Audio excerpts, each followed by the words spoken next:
Cando queires, Hoxe temos con nós a Christopher Pallas, un xogador de Cerceda, equipo que, como ben sabedes, milita en terceira división e que agora mesmo se atopa na primeira posición, polo que é un claro candidato a xogar a fase de ascenso a segunda B. Boas tardes, Christopher. Boas tardes. Como un rapaz que empeza xogando de central en categorías inferiores acaba xogando de porteiro nun equipo como o Cerceda? Bueno, pois eu, como era moi vago cando era pequeno, pois non quería correr en juveniles, pois xome de porteiro. E, bueno, fun medrando e fun crecendo nas categorías e hasta chegar aquí a terceira. Recordando a túa traxectoria, que tal foi a experiencia de formar parte dun equipo como é a Cultural Leonesa? A verdade que, pois, por ahora, a mellor da miña vida, non? Fun un ano para León, aprender e, sobre todo, a madurar, que estuve vivindo un ano fora da casa e facendo moitos amigos en Barcelona. Que sacaches de boa desa tempada? Desa tempada, pois, os bons amigos que fixen en León e, bueno, por desgracia descendemos, pero sobre todo a amistade que fixen con moitos xogadores, é o que levo. En canto a adestradores, a cal recordas con máis agarimo?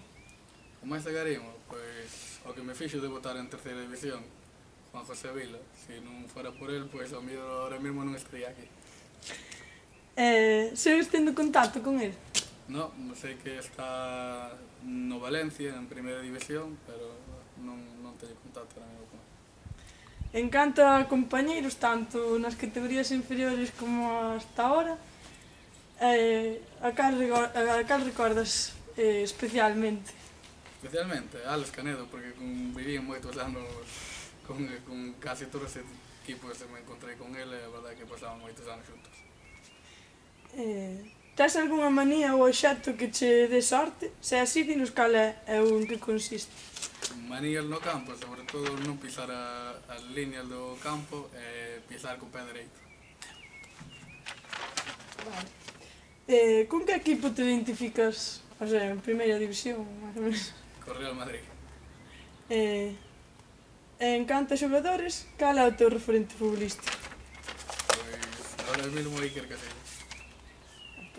Por que? Porque é o mellor porteiro do mundo, aparte de sobre todo o que fixo e o que ganou. Como foi a experiencia de representar o teu país no Campeonato das Rexións de Europa, ca camiseta da selección galega?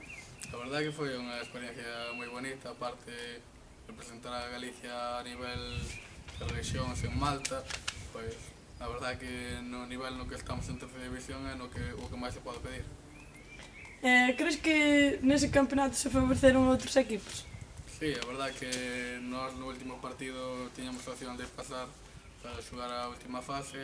A Alemania ganoulle un resultado bastante dubitativo a Grecia, pero bueno, quedas con mal sabor de boca, pero nós sabendo que fixamos o que podamos.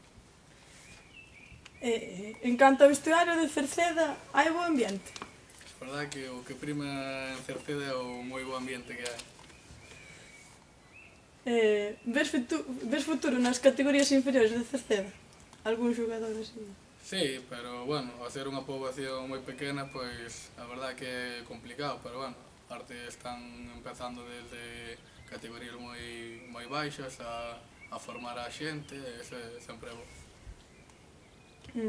Sentes que os olleireiros do Cerceda están contentos co equipo? En que o notas? Pois os xiareiros aquí é unha afición bastante difícil, aparte, porque, bueno, xa que ven pouca xente, pois sempre queren que xoguemos ben ao fútbol, estilo Barcelona-Madrid, é complicado en terceira división, non? Pero, bueno, creo que vamos primeiros e tampouco se pode pedir moito máis. Crees que tanto ti como os teus compañeiros estades motivados de cara a unha posible fase de ascenso? Sí, aparte levamos xa 3 anos consecutivos meténdonos en fase e queremos ascender. O ano pasado quedamos no último partido. Bueno, pois este ano queremos a ver se podemos dar ese paso. Que tal levas a tempada no banco despois de ser un dos porteiros menos batidos na anterior tempada? Home, é difícil, aparte empecé xogando a titular os 16 primeiros partidos Bueno, é complicado verse no banco, non? Pero eu ahora mesmo está xogando o meu compañeiro Pablo e o que me toca é intentar recuperar o puesto a base nos entrenamientos e intentar convencer o entrenador. Referente aos últimos acontecementos do equipo, crees que o cambio de adestrador pode favorecer favorablemente a que podas ser de novo titular? Pois por ahora seguimos igual, levamos un partido con él, sigue xogando Pablo, pero bueno, el creo que partimos os dous que as mesmas posibilidades e hai que intentar demostrar que eu pode volver a ser o porteiro titular a base de entrenar e luchar polo puesto. Como ves aos equipos de terceira? Cal ves como un rival máis directo? Rival mal directo vexo ao Ferrol ou ao Orense. O Orense xa menos, pero o Ferrol sí que está a 2 puntos, ainda que nós temos un partido menos. Pero bueno, o Ferrol como é aparte por presupuesto e por historia, un equipo que estuvo en segunda B casi toda a vida, pois é o rival a batir sempre. Destacarías algún xogador en concreto? No Ferrol hai moitos xogadores que destacar, non? Pero bueno, aparte co meu ex compañeiro que estuvo aquí, Felipe, pois para mí creo que é o mellor xogador que ten o Ferrol. Segues algo a Liga da Costa? Sí, algo vexo polo periódico. Que equipo crees que merecería ascender ou... Home, pois eu por cercanía e porque teño moitos amigos, pois quero ojalá ascender ao Sofán, porque aparte teño moitísimos amigos ali e espero que ascendan. Bueno, pois moitas gracias, Christopher, e xa nos veremos. A vos.